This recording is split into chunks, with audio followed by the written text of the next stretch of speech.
இரவு நான் கண்ட கனவு மிகவும் வித்தியாசமானவும் பயங்கரமானதாக இருந்தது. ஆனால் அது எனக்கு நினைவில் இல்லை. அதன் அர்த்தம் உங்களுக்கு தெரியுமா?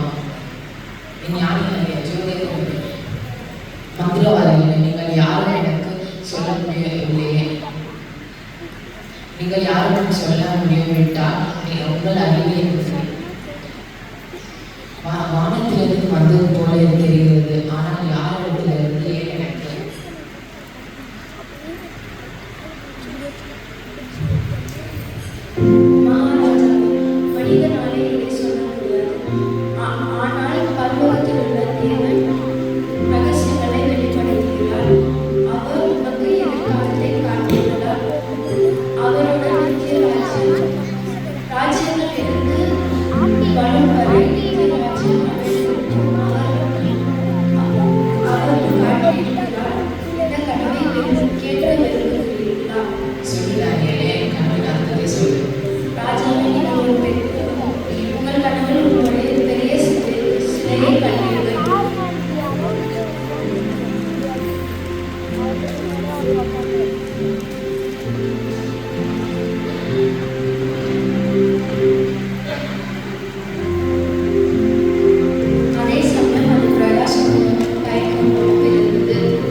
விரிவான வரி அமைப்பை அறிமுகப்படுத்தியது.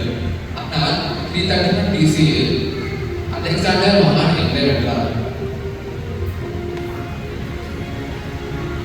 நான் வெண்கல அமைத்த கிரேக்க ராஜ்யம் 331 BCயில் அலெக்சாண்டர் தி கிரேட் உலகத்தை வென்று கிரேக்க கலாச்சாரத்தை பரப்பினார். சயின்ஸ், பிலாசபி அண்ட் ஆர்ட்ஸ் அனைத்தும் ஒளி போல பரவியது.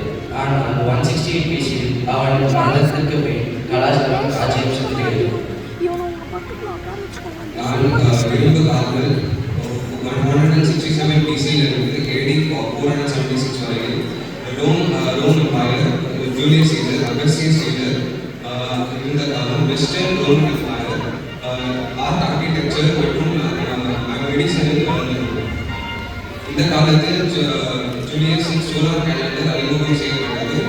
இந்த காலத்தில் ஜியார்ஜியா ராஜா வியப்பில் இருந்தபோது ரோமன் எம்பையர் உள்ளது. இரும்பு மற்றும் கொண்டக்காரர்கள் 476 செய்தி மேற்கு ரோமா பேரரசின் வீழ்ச்சியையும் நவீன யூரோப்பின் தொடக்கத்தையும் குறிக்கிறது. ரோமா பிரதேசங்கள் சிறிய ராஜ்யங்களாக பிறந்த போது கிறிஸ்தவ போப்பரசின் தலைமையில் வலுவடைந்தது. இஸ்லாமிய கலிஃபாக்கள் வட ஆப்பிரிக்கா மற்றும் யூரோப்பின் சில பகுதிகளுக்கு விரிவடைந்தது. இந்த காலத்தில் ஃபியூடலிசம் மற்றும் வைக்கிங் யுகம் தோன்றியதால் யூரோப்பின் அரசியல் மற்றும் பண்பாடு வடிவம் மாற்றமடைந்தது.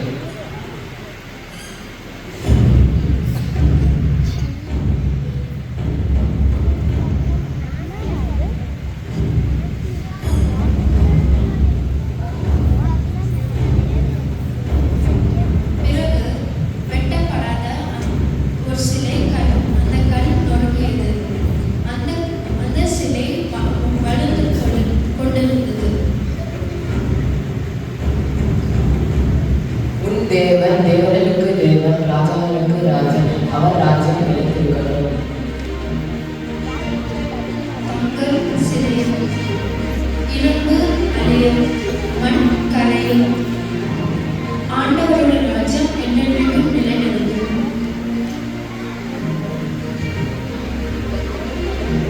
அந்த ராஜ்யம் இயேசு கிறிஸ்துவினுடையது.